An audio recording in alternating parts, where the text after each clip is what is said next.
Hi, this video was made by Muhammad Amin Kanjabi and narrated by Nilufar Skandari from Hyperlyceum team. In this video, we will teach you the basic usage of the Simufact welding GUI and simulation of arc welding processes. The next screen allows you to initially configure the model. Here you can specify the number of components, bearing clamps, robots, and other settings.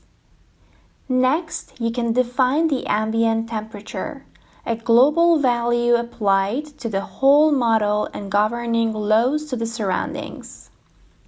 You can additionally define the direction of gravity and pre-select the numbers of components, robots, and boundary condition in your model. It might also be useful to add some meaningful description to the process. Please note that all these settings can be changed afterwards, so it's not a problem if you need to define more features later. We select the process as the arc welding with an ambient temperature of 20 Celsius. We check the gravity option. Next, we select two components, one bearing and one robot. Then we move to the main screen of the project, which you can see all parameters will be updated automatically. We need to import the mesh with the PDF format by right-clicking on the geometry, then Library. Then you can select the plate and tube from your directory. You can also download the files from our website for free for a limited time. Then click on Open and select the length as millimeters and check the box Use Unites for all mesh. After importing the files, the object catalog will be updated. Next, we move them to the corresponding components as we defined them earlier. To define the material properties, right-click on Materials, Library, and then we use STKM13A and G2SI. We use the first one for the component and G2SI for filler material. Next, right-click on Bearing, Generate Geometry. Select Type as cuboid. In the Details section under the Position box, please change the value to -2. For width, height, and depth blanks, use 150, 5 and 150 respectively. For direction, we use 00 and -1000 for X, Y, and Z respectively. Next, we modify the mesh. We right-click on Bearing to select the rotation option. For step angle, we choose 1 degree with the center as shown here. Push Close button. To define the clamping, we follow the similar procedure. Since we need clamping, we should modify the process settings. On the first one, we generate the geometry.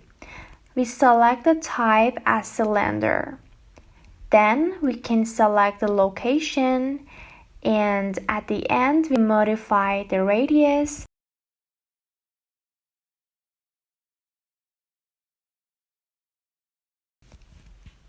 We do the same for the second one.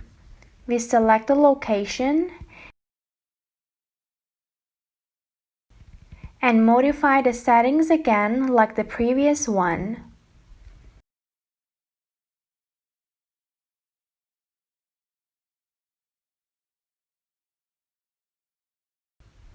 We double-click on the first clamping, change the option to stiffness, and force with a value of 100 Newton. Change the direction to manual and Z equal to -1. For the second clamping, we do the same. To define the weld line, we need to define a set of 20 nodes as follows.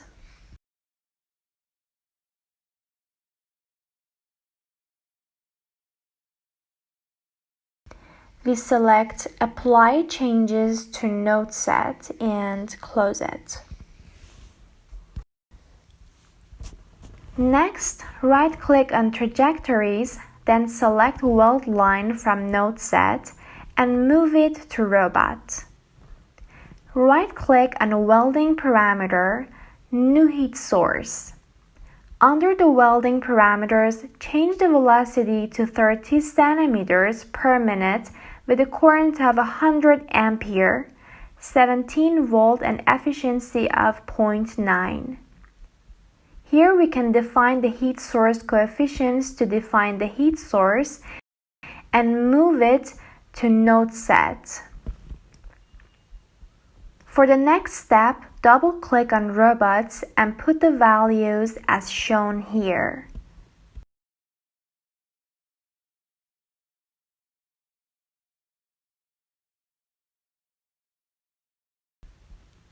For the trajectory part, we check these two boxes. In Fillet Generation, change the box to Geometry Fillet and insert these values.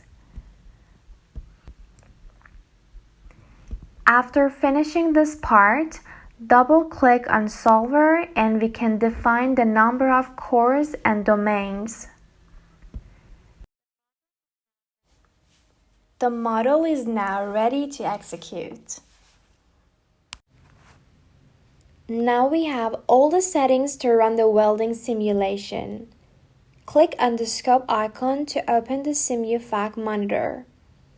Then, click on the green arrow on the Analysis Control toolbar to start the simulation. Congratulations, you have just built and executed your first arc welding simulation. The next step is to do post-processing. We move to the post-processing section to learn more about reading, analyzing, and exporting results. In this part, we are able to check the temperature, stress, pressure, error percentage, and etc.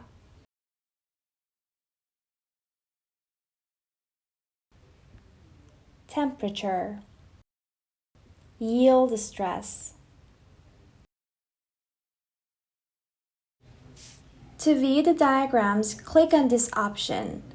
For example, we want to see the strain and stress diagram for the support. We select the axis of the diagram here. You can extract the results of the chart by following this procedure.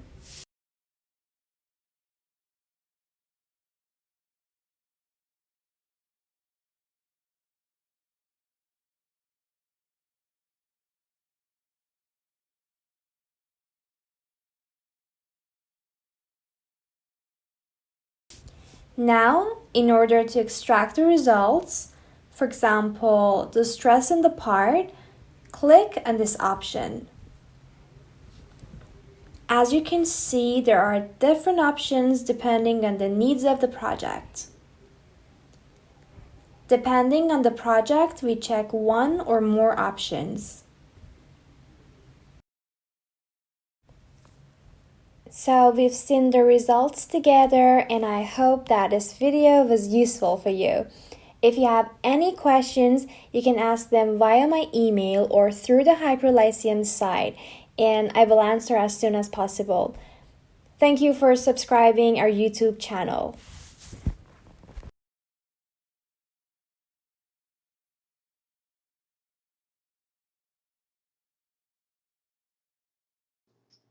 This video was made by Amin Ganjabi. To find his contact information and updated resume, please visit our website at hyperlyceum.com. Amin is an expert in Simufact, Caesar, PDMS, and some other engineering software. To plan an online session and discuss industrial and academic projects, please use the provided email address under Amin's profile. The costs of projects vary depending on the complexity of the work and can be discussed in advance. We are looking forward to working with you.